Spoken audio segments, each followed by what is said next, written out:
السلام علیکم ناظرین، آپ دیکھ رہے ہیں PK24 نیوز۔ ناظرین، آج میں آپ کو لے چلتا ہوں اس دن کی یادوں میں، ایک ایسا دن جس نے پاکستان کو ہلا کر رکھ دیا تھا۔ 8 اکتوبر 2005 میں یہ وہ صبح تھی جب زمین لرز اٹھی، عمارتیں گر گئی اور کئی لوگوں کی زندگی ایک منٹ میں بدل گئی۔ یہ صرف ایک زلزلہ نہیں تھا بلکہ ایک آزمائش تھی، حوصلوں کی، انسانیت کی اور ایمان کی۔ صبح 8:50 پر پاکستان کے شمالی علاقہ میں ایک خوفناک زلزلہ آیا۔ اس زلزلے کی شدت 7.6 ریکارڈ کی گئی۔ اس کا مرکز جو ہے وہ مظفر آباد آزاد کشمیر کے قریب تھا اور جھٹکے اسلام آباد، خیبر پختونخوا، شمالی پنجاب بلکہ پاکستان کے علاوہ بھارت اور افغانستان میں بھی محسوس کیے گئے۔ زلزلے کے بعد پہاڑی علاقوں میں بڑے پتھر گرنے سے، چٹانیں گرنے سے زیادہ جو ہے نقصان سامنے آیا اور زیادہ واقعات ہوئے۔ اس زلزلے میں تقریباً 87,000 سے زائد افراد جاں بحق ہوئے،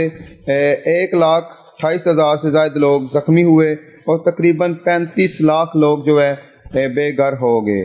مظفر آباد، باغ اور بالا کوٹ کے علاقوں میں ہزاروں سکول زمین بوس ہو گئے اور خوفناک بات یہ وہاں پہ 19,000 سے زائد بچے اپنی جان سے ہاتھ دھو بیٹھے، کیونکہ یہ جب زلزلہ آیا اس وقت اسکول کا وقت تھا اور کئی بچے جو ہے اسکولوں میں اپنی کلاسوں میں موجود تھے جس وقت یہ شدید زلزلہ آیا، کیونکہ اس زلزلے کو میں نے خود بھی دیکھا اور اس وقت میں بھی ایک اسکول میں تعلیم حاصل کرتا تھا اور کلاس روم کے اندر اس طرح کی چیخوں کی آوازیں اور زلزلے کا وہ قیامت کا منظر میں نے اپنی آنکھوں سے بھی دیکھا۔ اور ہم لوگ اس ایمرجنسی کی صورت میں، جیسا کہ یہ ایک کشتی نما اس وقت تھا کہ ایسے پتہ چلتا تھا کہ ہم ایک کشتی میں بیٹھے ہوئے ہیں اور اس طرح یہ زلزلے کے جھٹکے تھے اور فی الفور ہمارے اس وقت کے استادوں نے ایمرجنسی ہمیں کلاسوں سے نکال کر اسمبلی ہال تک پہنچا دیا تھا۔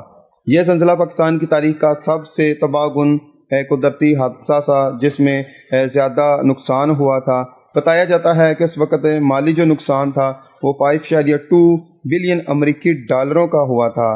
ہزاروں مکانات، سڑکیں، پل، ہاسپٹل، سکول اور دفاتر زمین بوس ہو گئے تھے۔ کئی علاقے ہفتہ بھر دنیا کے ساتھ کٹ گئے تھے۔ برفیں اور موسم کی سختی نے امدادی کارروائی میں کافی جو ہے مشکل پیدا کی تھی۔ زلزلے کے فوری بعد Pakistan army, air force, rescue ٹیمیں اور عام شہری سب میدان میں اتر آئے تھے۔ دن رات وہاں پہ جو مشکل میں پھنسے ہوئے لوگ تھے ان کو بڑی مشکل کے ساتھ جو ہے ریسکیو کیا گیا تھا۔ عالمی سطح پر کئی ممالکوں نے پاکستان کے لیے امداد بھیجی تھی۔